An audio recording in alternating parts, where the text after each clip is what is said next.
नमस्कार दोस्तों, जय श्री कृष्णा, राधे राधे। कैसे हैं आप लोग? आशा करती हूँ कि आप लोग बहुत ही अच्छी तरह से होंगे।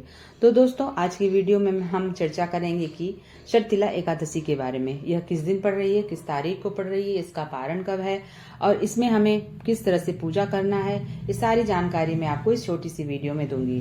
और बस आगे बढ़ते हैं। और आगे बढ़ने से पहले मेरी छोटी सी रिक्वेस्ट है, अगर आपने मेरे चैनल को अभी तक सब्सक्राइब नहीं किया तो प्लीज आप लोग मेरे चैनल को सब्सक्राइब कर लीजिए। पूजा पाठ से संबंधित सारी जानकारी आपको इस चैनल पर मिलेगी।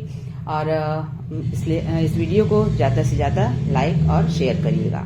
तो फ्रेंड्स, आगे बढ़ते हैं। तो दोस्तों, माघ मास के कृष्ण पक्ष की एकादशी को शर्तिला एकादशी कहते हैं। शर्तिला एकादशी, जैसे कि नाम से ही पता चलता है कि शर्त तिल, जैसे कि तिल को 6 प्रकार से प्रयोग करने को ही शर्तिला एकादशी कहा गया है। और फ्रेंड्स, अगर शास्त्रों के अनुसार माना जाए तो इस दिन तिल से पूजा करने से नरक की प्राप्ति नहीं होती और स्वर्ण के दान के बराबर फल प्राप्त होता है। यानी कि इस दिन हमें तिल का बहुत महत्व होता है और तिल को 6 प्रकार से हमें पूजा करनी पड़ती है। तो आइए जान लेते हैं कि शर्तिला एकादशी इस 2024 में कब पड़ रही है और कौन से दिन पड़ रही है और कौन सी तारीख को पड़ रही है। तो शर्तिला एकादशी दिन मंगलवार 6 तारीख को पड़ रही है और 7 तारीख को पारण है। और पारण का समय है सुबह 7:19 से 9:10 पर। पारण के समय ही हमें पारण करना चाहिए, नहीं तो हमें पूजा का फल नहीं मिलता। हमने जो एकादशी का व्रत किया है उसको एक निश्चित काल, उसका मतलब एक समय होता है, शुभ समय, जिस समय ही हमें पारण करना चाहिए, नहीं तो पूजा का हमें करने का कोई महत्व नहीं मिलता है, कोई फल उसका नहीं मिलता है। तो फ्रेंड्स, जैसे हम पूजा करते हैं हर एकादशी को, उसी तरह से हमें पूजा करनी है। और इसमें बस आप ध्यान रखिएगा कि तिल का ज़्यादा से ज़्यादा प्रयोग करें। जैसे कि सुबह उठकर हमें स्नान करके सबसे पहले सूर्य भगवान को जल देना चाहिए, तिल मिला करके जल के लोटे में मतलब तिल डाल करके, और उससे सूर्य भगवान को जल चढ़ाना चाहिए। उसके बाद फिर हमें इस दिन तिल से मिश्रित जल से ही स्नान कराना चाहिए लड्डू गोपाल जी को, या हरि नारायण, लक्ष्मी जी की मूर्ति है आपकी, राधा कृष्ण की है, जो भी आपके घर में है, जिस भगवान की मूर्ति है, मतलब सीता राम जी की भी है, तो भी आप इस दिन जो है तिल मिश्रित जल से ही आप स्नान करवाइए। और अगर आप तिल का उपटन लगाते हैं तो बहुत ही अच्छी बात है। आप तिल को एक सिलबट्टे में पीस लीजिए, और या फिर जैसी आपके घर में सुविधा हो उस हिसाब से आप पीस करके श्री लड्डू गोपाल जी को, राधा कृष्ण जी को तिल का उपटन लगाइए। और इस दिन स्वयं भी अपने आप को भी तिल का उपटन लगाइए, तो त्वचा संबंधी जो बीमारियां होती हैं, अगर स्किन की कोई भी प्रॉब्लम है तो वो दूर हो जाती है शर्तिला एकादशी के दिन इसका उपटन लगाने से। और तिल के तेल का दीपक जलाइए। और जो है पानी में, जो जिस पानी से स्नान करते हैं आप, उस पानी में भी आपको तिल मिलाकर स्नान करना है, काले तिल से स्नान करना है। अगर काले तिल ना मिले तो सफ़ेद तिल भी चलेगा, लेकिन आप ध्यान रखिए कि काले तिल अगर मिल जाए तो ज़्यादा अच्छा होगा। और इस दिन तिल का दान करना चाहिए, तिल का सेवन करना चाहिए। बस थोड़ा सा अगर आप ध्यान रखें छोटी छोटी बातों का, तिल का सेवन जैसे आप इस दिन ना करिए, दूसरे दिन, जैसे जब हम द्वादशी को पारण करते हैं तो उस दिन हमें तिल के लड्डू का या तिल से बनी कोई भी मिठाई हो उससे हमें पारण करना चाहिए, यानी कि अपना व्रत खोलना चाहिए।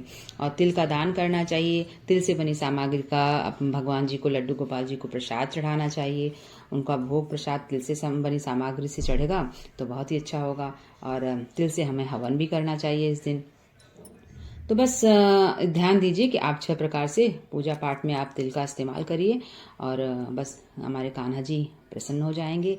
और इसी तरह से पूजा पाठ आपको करनी है। जैसे कि हर एकादशी की मैंने कई सारी वीडियो डाली हुई है, पूजा पाठ आपको उसी तरह से करनी है, बस इसमें तिल का विशेष महत्व है।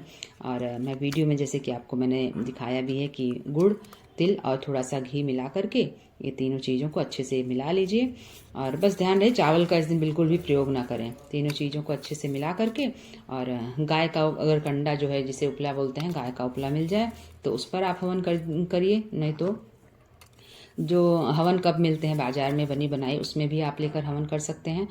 और अगर बाज़ार से गाय का कंडा मिल जाए तो अति उत्तम है, बहुत ही सुंदर बात है। लेकिन शहरों में जो रहते हैं उन्हें तो मिल नहीं पाता है। ये सब तो चीज़ें गांव में हमें आसानी से मिल जाती है, पर शहर में ये चीज़ें मिलना थोड़ा मुश्किल हो जाता है।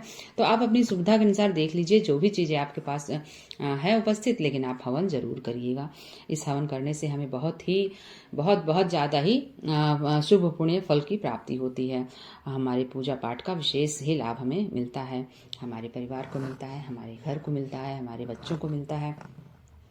तो बस इस तरह से आप पूजा कर लीजिए, और पूजा करने के बाद कथा पढ़ लीजिए, और विष्णु सहस्त्र नाम का पाठ करिए, लक्ष्मी स्तोत्र का भी पाठ कर सकते हैं, हरिनारायण के मंत्र के जप कर सकते हैं आप जितना भी, उसके बाद अगर आपको जितना समय है उस हिसाब से आप अपनी पूजा को संपन्न करिए। और बस हवन करने के बाद इसे आचमनी करिए और आरती करिए, और भगवान से दक्षिणा चढ़ाइए उसके बाद। और अपनी पूजा में हुई गलतियों से के लिए क्षमा मांगिए प्रभु से कि प्रभु मेरी पूजा में जाने अनजाने में अगर कोई गलती हुई हो तो उसे क्षमा करिएगा, मेरी पूजा को स्वीकार करिए, हमें आशीर्वाद प्राप्त करिए।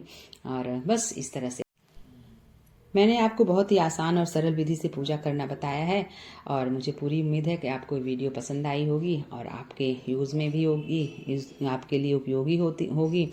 तो दोस्तों, अगर मेरी वीडियो ज़रा से भी पसंद आई हो आपको तो प्लीज़ लाइक ज़रूर करिएगा, और अगले वीडियो में मिलते हैं। तब तक के लिए दोस्तों नमस्कार, जय श्री कृष्णा।